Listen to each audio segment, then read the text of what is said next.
Welcome to my vlog. Bloodletting ngayon sa gym, guys. Ayan, bloodletting.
Bloodletting dito sa Bayugan City.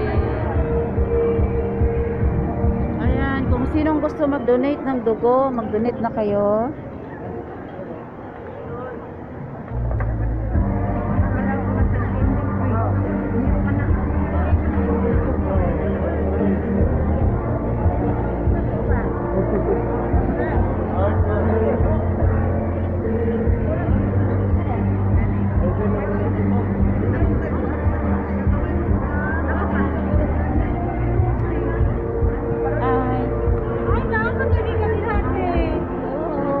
Welcome to my vlog. This is Aminto.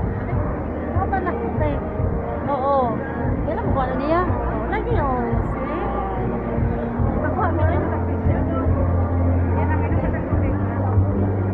Magdugo. Mag-donate sila guys ng dugo.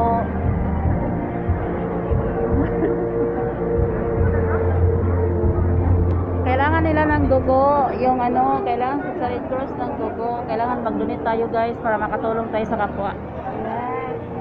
Ayan.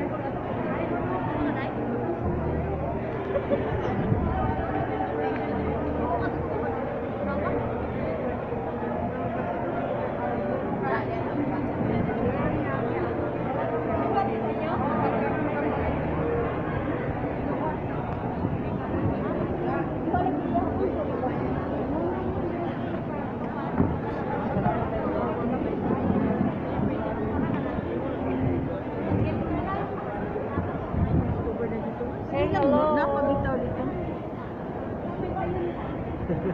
Wala kang sir. Ito yung mga beads sa puso dito guys. So, nagkukuha sila ng ano, blood pressure. Bram, asa ni ma'am? Sa tayo ni ma'am. Hindi na kaya pamilyar kayo.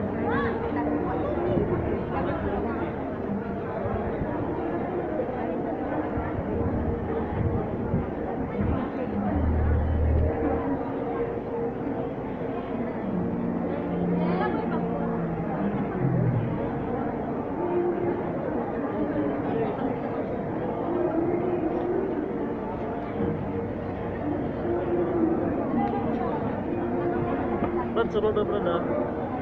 Kuha ba?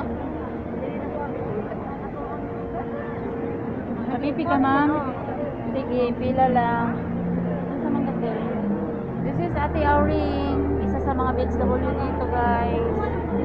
Say hi to my viewers, Ate Auring. Ayan.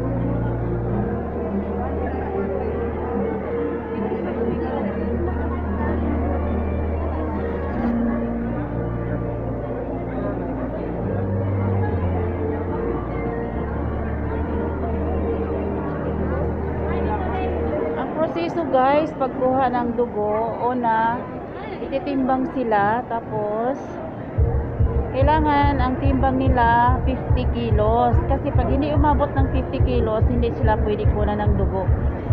50 pataas. Tapos, kailangan yung dugo nila, yung hindi malabnaw. Ibig sabihin, hindi mas maraming dugo na puti. Makikita naman guys kasi i-check nila yan kung mas maraming dugo nga puti mo or konti lang. Kung mas marami ang dugo nga puti guys, hindi pwede kuhaan ng dugo. Hindi siya pwede mag-donate. Tapos ititimbang guys, tapos pangalawa, kukuhaan na sila ng blood pressure. Blood pressure, ayan. Ayan, si ma'am isa sa mag-donate ng dugo.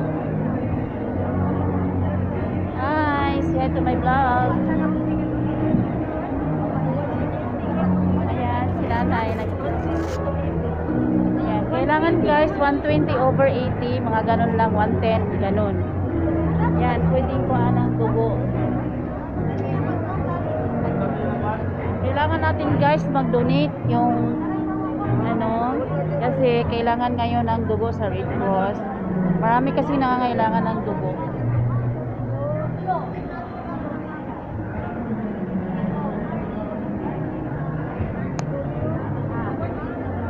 Nandito kami ngayon sa gym, sa Bayugan City Gym.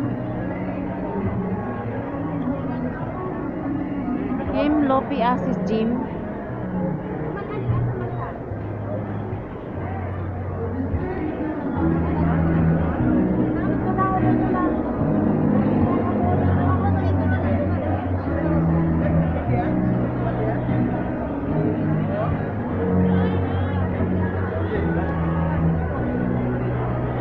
Sunod sir, blood pressure.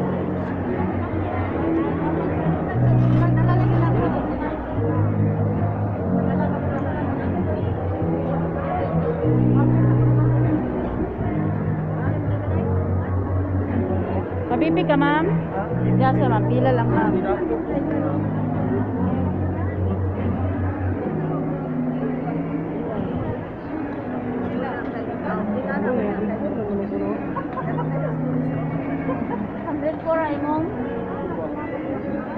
Obis na ka, obis.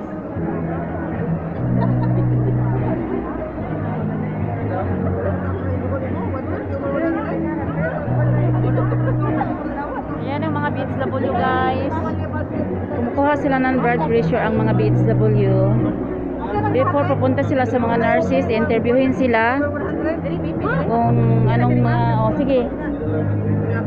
Interviewin sila pagkatapos dito, pagkatapos kukuhaan sila ng timbang, then blood pressure, then interviewin sila ng mga midwife at saka nurse kung anong pinagagawa nila sa buhay nila guys, kasi hindi naman pwede basta-basta kuhaan ng dugo kung marami ang dugo mo, kung anong pinagagawa mo sa buhay mo. Kahit na magsinungaling sila guys, kung interviewin sila, magsinungaling sila, makikita rin yan sa dugo. Ayan, makikita rin yan sa dugo pag kinuhanan sila. Kung may sakit yung dugo nila, yung ibig sabihin kung may ano, i-reject din yung dugo nila guys, i-reject. Tapos kung may sakit yung dugo nila, ibig sabihin kung mayroong ano, virus, itatapon din yung dugo nila guys. Tapos yung may-ari ng dugo, pagsasabihan nyo ng sikreto, tapos iti-treatment sila guys, iti-treatment sila ng libre. Iti-treat sila ng libre guys. Tatapon yung dugo nila kahit na sabihin na nagsinungaling sila.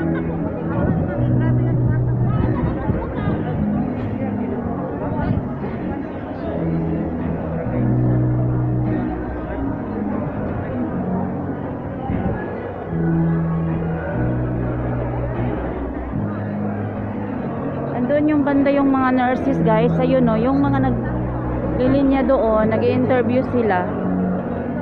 Nag-i-interview sila dyan, nag-i-interview sila. Ayan, bago sila kuha ng dugo.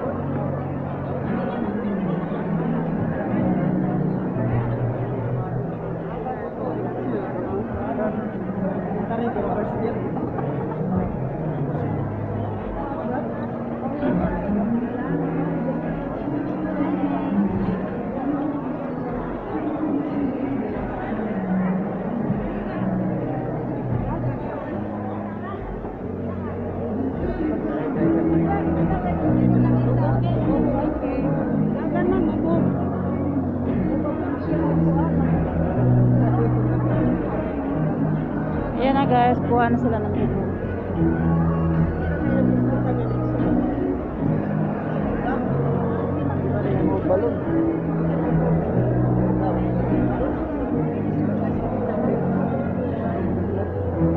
Ito sila guys, magdodonate sila ng dugo. Dodonate sila ng dugo, guys.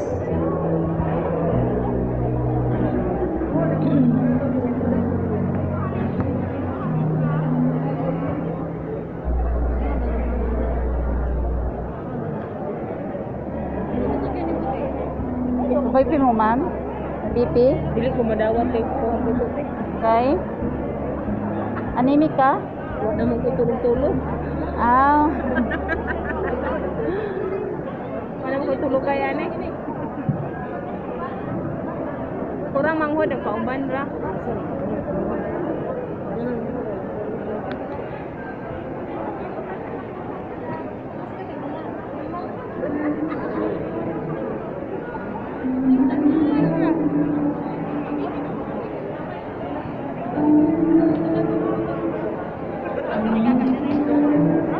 Pagkatapos silang kuha ng dugo, guys, libre silang bibigyan ng pagkain.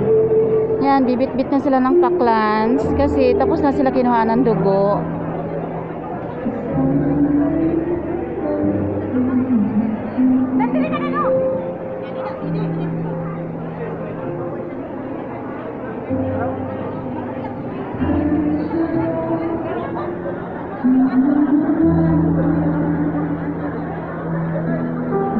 Ayan, guys. Sana sa yung mga taong may mabuting kalooban, mag-donate naman kayo ng dugo, guys. Para pag kayo naman ang nangangailangan, mabilis lang tayo makakuha ng dugo sa Red Cross. Kasi, guys, kahit na may pera kayo, hindi rin kayo makakabili ng dugo. Lalo na pa sa public hospital, hindi sila nagbibigay pag wala kayong donor. Ayan.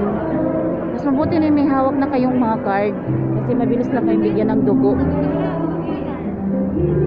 Bibilihin nyo yung dugo, guys, ngayon. Tag 1.8 ang bag. 1.8 ang bag. Tapos, hindi rin kayo makakabili kahit meron kayong 1.8 kung wala kayong donor. Yung ipapalit doon sa binili nyo na dugo.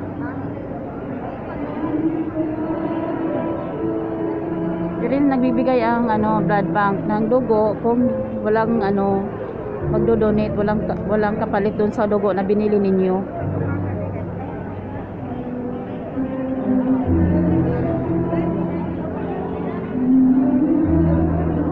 Sige, guys, bye.